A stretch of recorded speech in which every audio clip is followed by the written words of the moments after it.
Hello, everyone. I'm Terry McCabe. And I'm Katie McCabe. Welcome to another episode of the McCabe Life and the Abiding Love podcast. We are just excited to give you guys some info on how to really just improve your marriage just by basically looking into it, right? There's so much information out there, and you'd be amazed at what a little Google search can do. So check out what we have for you. If you're like us, that day you said I do, you meant it when you said, till death do us part. What you thought would be a fairy tale and a happily ever after has turned into one of the toughest things that you've ever gone through in your life.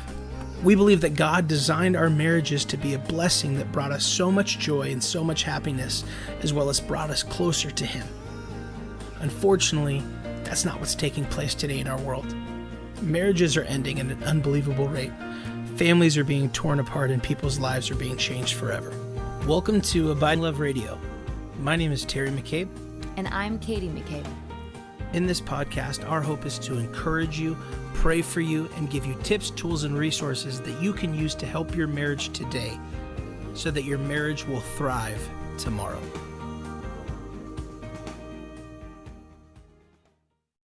All right, friends. So we are here for another episode of Abiding Love Radio, and just wanted to talk to you a little bit about today. About how there's so much information out there on how to improve your relationship, right? And oftentimes we think just venting or complaining or just just being upset in our own situation will solve something, and in reality it really won't, right? And don't get me wrong, I think there is a place for talking to friends and having support, but it doesn't mean your friend is outside of being a great listening ear and maybe trying to encourage you. They might not always have the best advice that's out there, right? So we're just gonna today talk a little bit about what can happen if you just do a little Google search. Even I'm not even talking about investing in a book, which I do think you should do.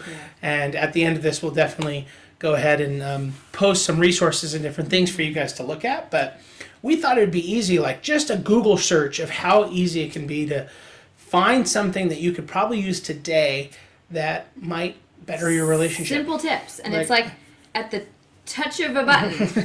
And it's just to give you, we have volumes of books on our shelf that we've read about marriage. And again, we recommend them. But we want to show you that just like that, there's something so simple right at your fingertips. Some of these things we've definitely talked about, and some of these things in this particular article, we were like, hey, that's a new thought I hadn't thought of before. Yeah. So we just want to show you how, there's endless resources, and something so simple like this little article could give you ideas to start steering you in a positive direction in your marriage, and maybe not just in even if you're validated the angry, bitter, venting one, but hey, here's some things that could help you in a good direction. And, I think the biggest takeaway from this, and what we hope that you get at the end, is really that just working actively towards something and being proactive rather than reactive, you'll probably see an improvement in your marriage. And not trying to, we want to validate all those real struggles and relationships that are going on, but sometimes right now, a lot of our audience and a lot of what people are feeling is just don't feel as connected to their spouse. They're not fighting over one specific thing, but sometimes they feel like roommates, or they feel like it's not as fun, or it's all about the kids. So if you're in one of those situations, these are amazing for you. Really, anybody can take something from this, but this is that great spot where it's just, I want to feel more connected to my spouse. I just feel like it's just been going through the motions for a little while, and we want that spark. We want that excitement. So we're just going to pull up an article we found and just start going down the list and give you our thoughts on them, and comment. Let us know some of your thoughts on them. We'd love to hear. So this was an article, Best Life Magazine or bestlifeonline.com. Best Life Online. What was the title of it? 50 best marriage tips of all time. All time! 50. Adam and Eve style. Boom! I promise we're not going to go through all 50. The goal was just to pick a couple. Just to show you how easy it was. I didn't expect you to read this whole article, but the idea is just even browsing through it, we're going to find a couple that we like. What's one that maybe stands out? This is a good one. The first one is such a good one. Yeah. Basically, it's saying that, thank you is, I don't like necessarily How they saying titled it. that it's better than I love you, but thank you is often underrated. Let's put it that way. And essentially what they're saying is like, we you can say, see how they worded it. Sorry, it just says love you. So how many Yeah. times have you gone through the motions and you're Yeah. love you, love you, Okay, love you, bye. love you, bye. Yeah. Like it's not saying then I love you. It's literally saying thank you can be greater than love you, right? And we're not saying that it's different if someone looks at you deep in the eye and says like I love you. You know, that's can be meaningful. But I think sometimes we get in that love you, love you, love you, you know. And that's what this talking and about. so like what this simple one is talking about is like when you get in the groove of life as husband and wife, there's just responsibilities that you kind of take on as your own, right? Like I never empty the trash in my house. Either my husband or my son I never take the trash out to the street on trash day. Like those are just things that they do. My husband never does laundry. That's like his like, meh, I'm not doing it, right? I do dishes. Totally, you do. So there are certain things that like become this habitual, like that's just the role, and I feel like we take that for granted. And so the very simple thing that they're saying is, it's obvious that you say thank you if your spouse gets you a big grand gift for your birthday. Oh, thanks, honey, that was so sweet. Or thanks on Christmas, a little kiss after you open your present. But like, how often do we stop and say, I really want to thank you for how often you make sure that the kitchen is really clean before I'm home from work? Or I want to thank you for cooking dinner. Like it means a lot. Every night I come home and there's a nice cooked meal. Or for us, like we share a lot of responsibilities where I'll do the dishes sometimes, he'll do it sometimes, I'll cook sometimes. Or if he's got a busier day, he'll cook sometimes. So even some of those where it's like, hey, this is not categorized as someone's responsibility, but just the very simple stopping and say, you know what, I really appreciate that you cooked dinner. Thank you for doing that. That, like, I think that we don't, as spouses, often feel like they don't love me. But I wonder how many would say, I don't feel like they appreciate me. Yeah. And the simplicity, and the reality is if he felt that way, I'd be like, oh, I totally appreciate you. But do you let him know? And that's why this one is so simple, I feel like. Because it could just be like letting him know. So I want you to stop what you're doing right now. If you have to pause this episode and think about that. Send a text to your significant other and just say thank you for something. Right? You'd be amazed at how far that can go. Yeah.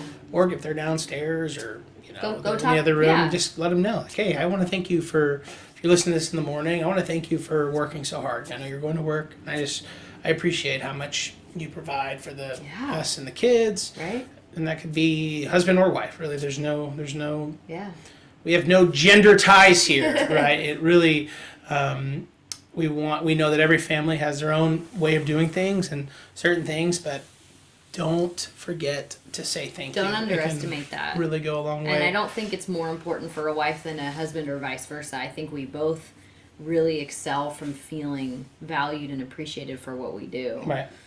Want to pick one?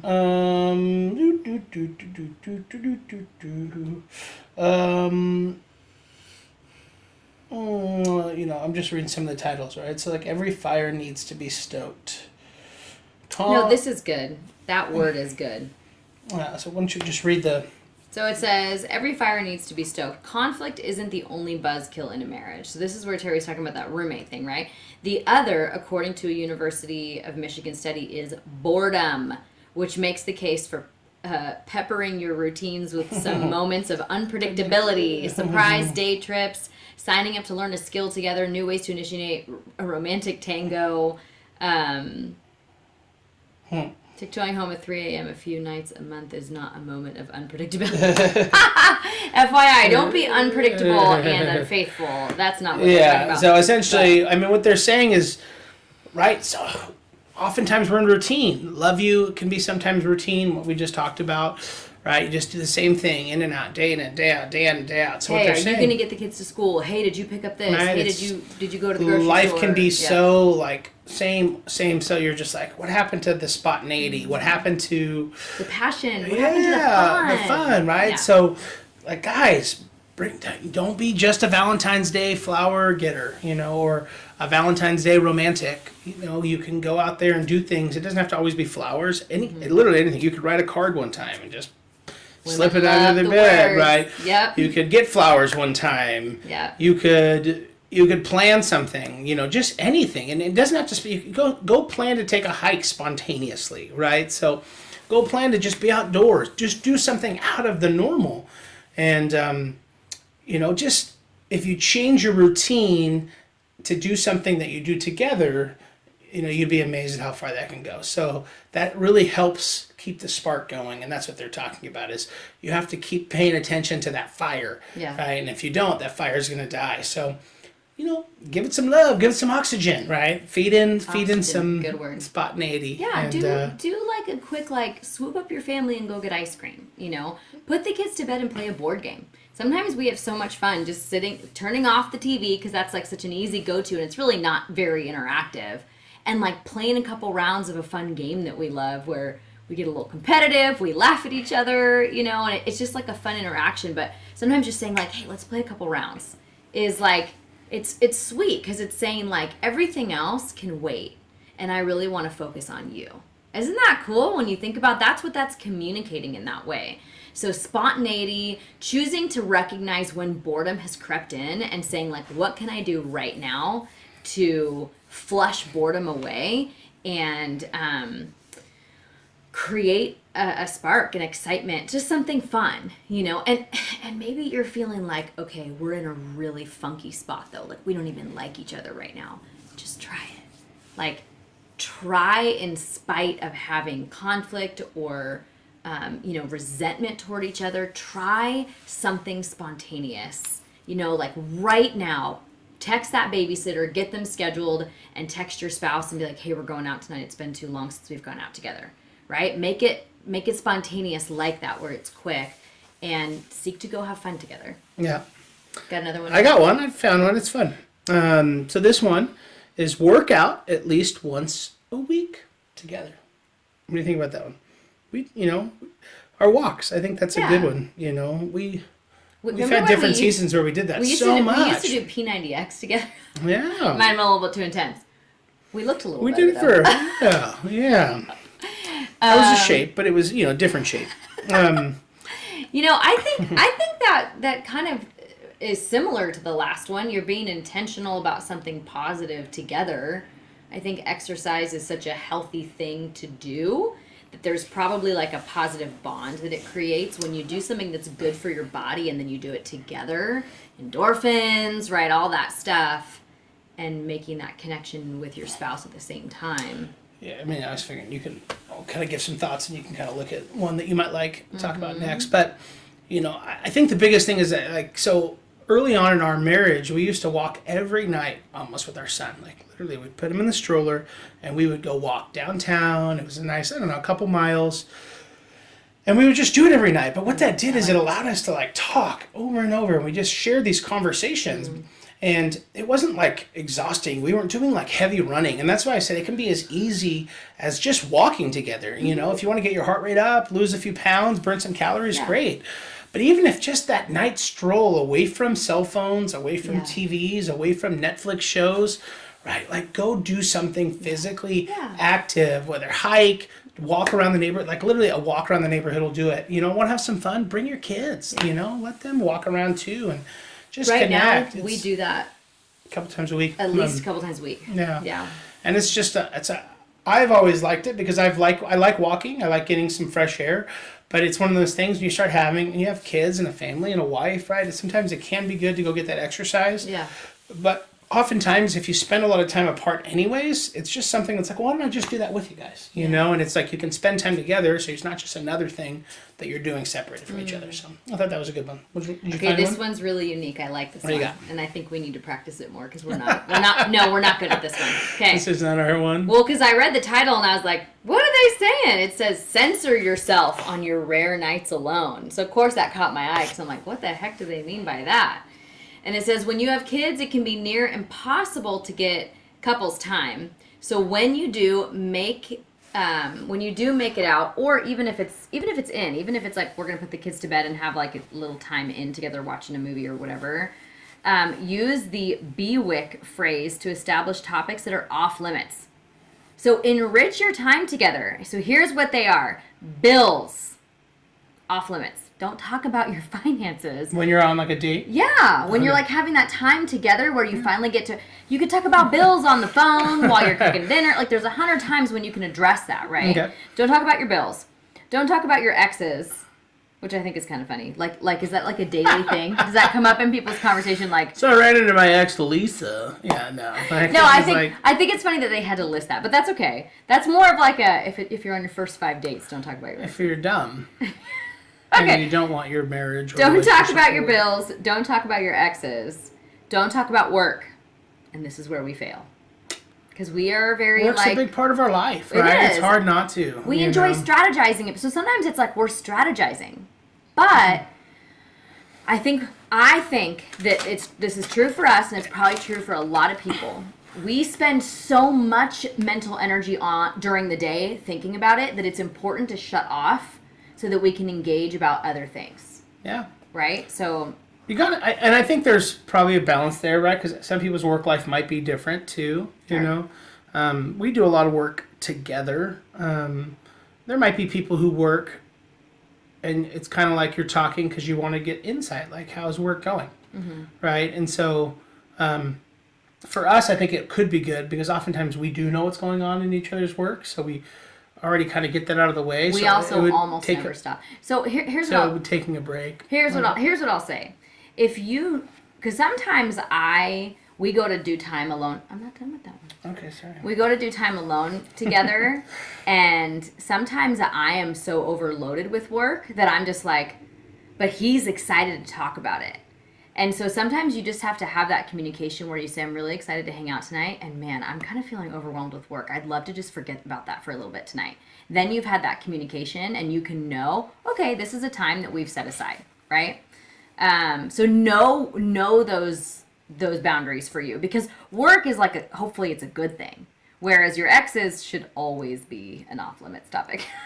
The other ones are in-laws. Man. Not that ours are like crazy, but man, people fight. It's fight one of the over top in-laws, ones. Yeah, right? It's one of the number one things. It's just no matter who, and let's be honest, all of our families are crazy, right? I think that's the thing. We're all crazy ourselves. You know, I'm sure. Let's be honest, our parents were once us, right? Like one day our kids are going to be going, man, your mom's insane, and then your dad is mean. Never say that about me. They're gonna love me. Some daughter-in-law is gonna be hecka pissed. No, she's gonna love me. And I guys, I'm not saying that they're all crazy. That's not what I'm really saying. But it's amazing how many couples and people will fight. And we've had our own share of just discussions about in-laws. Right? It happens.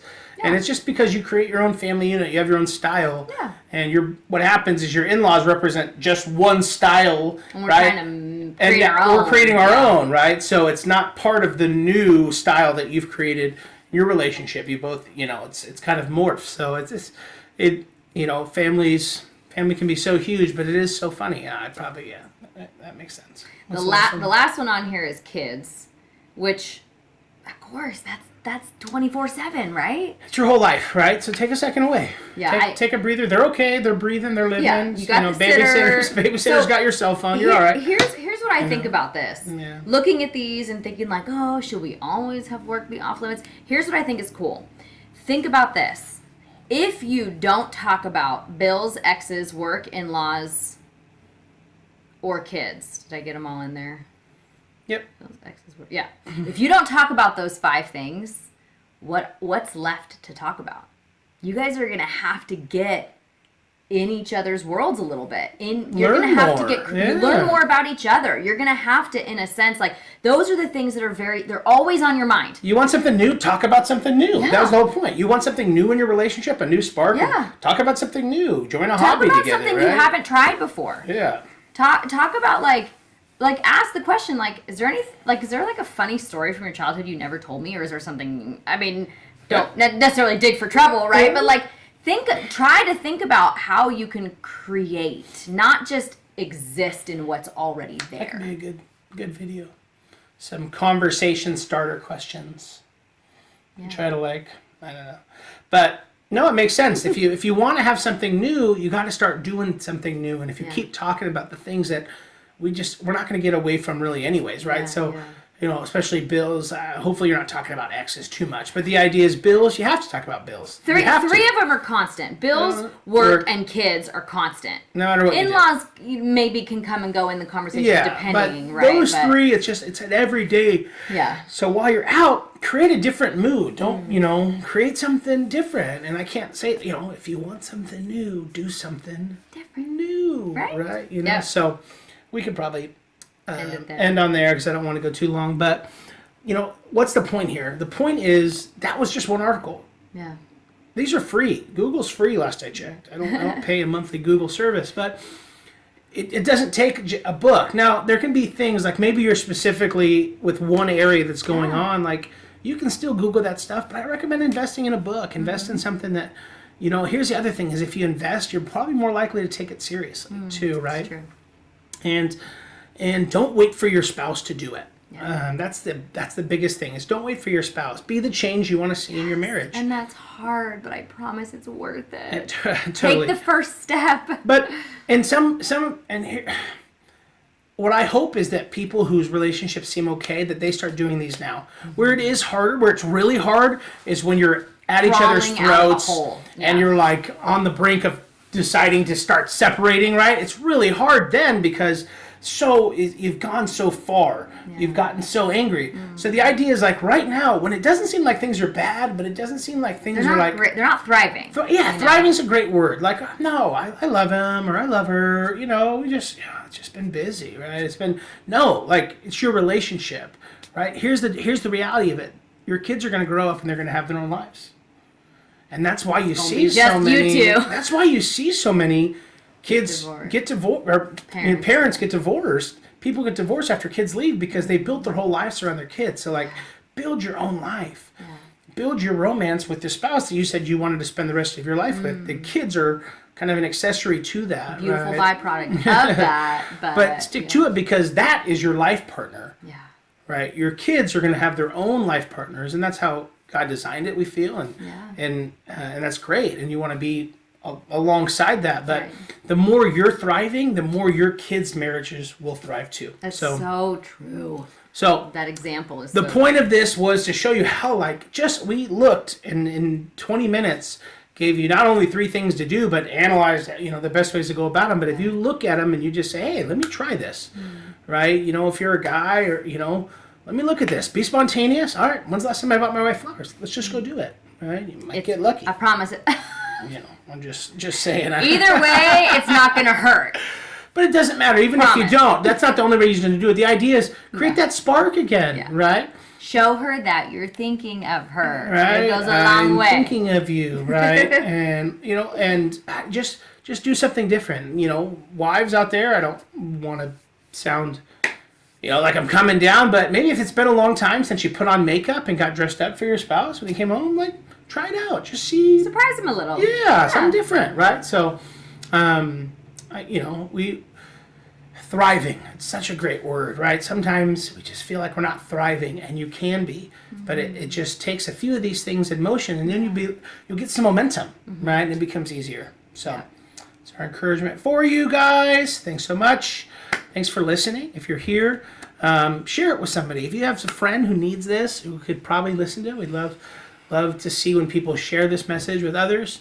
And thank you for those that do. And if you guys have questions or message us anytime. But I'd love to know your comments. What are some things that you do to help your marriage thrive, right? If comment below, tag a spouse, say that you're thinking of them, right? You want to do something together, thank them, right? Or comment below, and remember we talked about earlier, call your spouse. Why don't you comment below and say thank you to your spouse for something, right? So just some simple ideas for you to start getting your marriage in that thriving phase again, where you're just really enjoying each other. So until next week, thanks so much again, and we will talk to you guys later. Bye. Bye.